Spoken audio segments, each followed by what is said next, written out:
Hey guys, it's Dylan and welcome to this review of the JYS Pro Controller.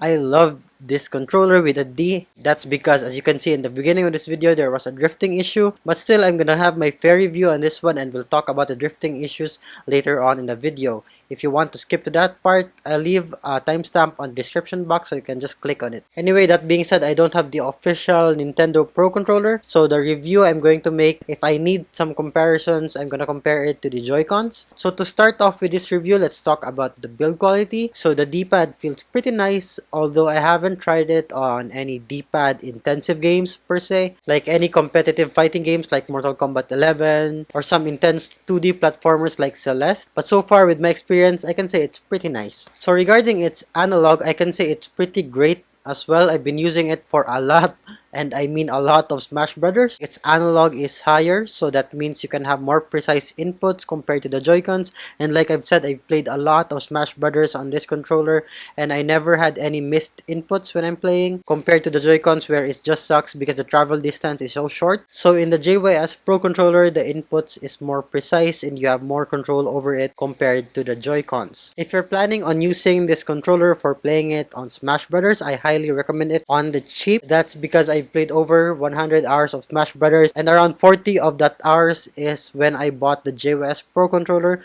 and I've been using it ever since, and it feels great, especially when you're playing online. And another thing to take note when you're using its analog is that it feels more robust compared to the Joy-Cons. I feel like at any given point the Joy-Cons would just drift on me, because we all know the issue with the drifting Joy-Cons. And in this case, you're using a cheap alternative controller. You're not using the Joy-Cons that cost around 4,000 pesos, so you have better ease of mind when it comes to playing your games. So yeah, the analog, it's pretty good. So the buttons on this controller, I don't really know how to describe it, but the closest thing that I could think of is basically think of an Xbox controller and think of its button a little bit rattly. So that's what it feels like when you're using the JYS Pro Controller.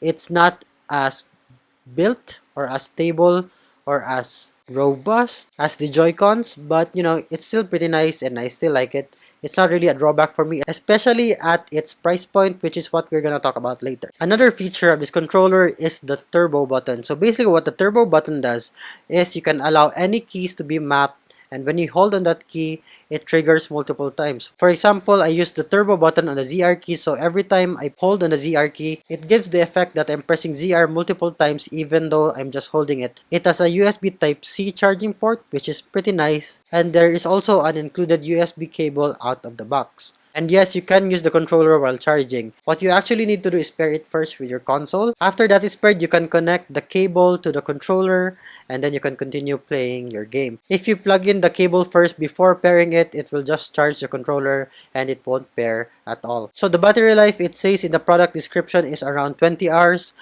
I am not really sure, to be honest, but I can say that it doesn't really last 20 hours the way I'm using it.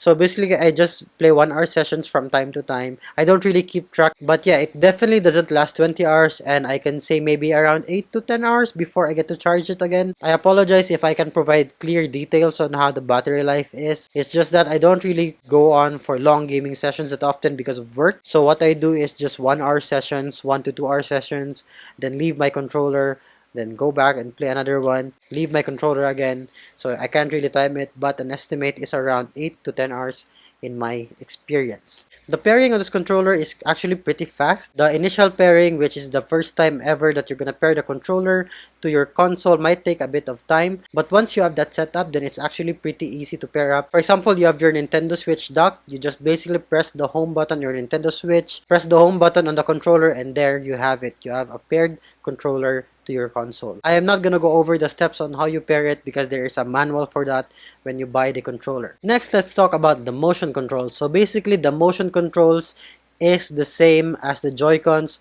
Don't worry, if you're planning to use this for motion controls, it's the same as the Joy-Con, and it's really nice that a cheap controller like this includes a motion control at all. I've used it on Breath of the Wild, but what's even better is I've used it a ton on a game called Paladins.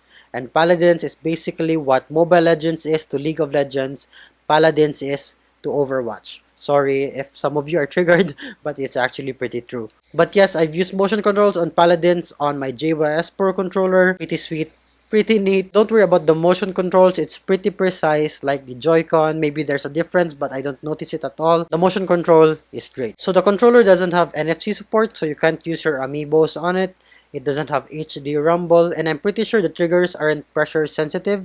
I'm not really sure if the Pro Controller is pressure sensitive, but I'm pretty sure that the JYS controller is the same as the Joy-Cons that isn't pressure sensitive. But you know, it's not a bad controller for its price, given that the Pro Controller is around 3,000 to 3,500 pesos from where I live, and compare that to the JYS controller, which is basically 800 pesos. So what I really want to say is I really recommend this controller for those who own Nintendo Switches and want to spend on a controller on the cheap. I really love this controller. In fact, after the first month that I had it, I had another one which you can see at the back of it. That's both the JYS Pro Controller. But however, the big issue that I had is basically the drifting issue that I had 5 months later. I bought my first JYS Pro Controller on November, and I had the drifting issue, which is now on April 2020. I bought it on November 2019. It was such a horrible sight, and if you had any experience with the PS3 controller, you know what you have to do was just basically take off the case of that controller. The PS3 one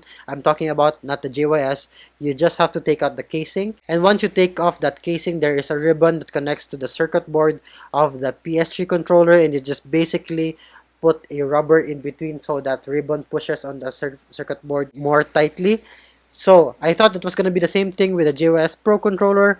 However, when I disassembled it, it was a different structure. It was really different. So to my disappointment, that PS3 method doesn't work on the JYS Pro Controller.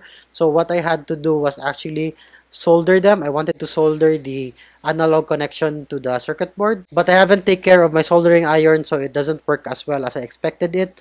So what I did was to just push on this part and, you know, promote contact. After that, I reassembled. I still had a drifting issue, and what I did was whack the controller. Yes, that's what I actually did. I thought the old whack a remote thing would work.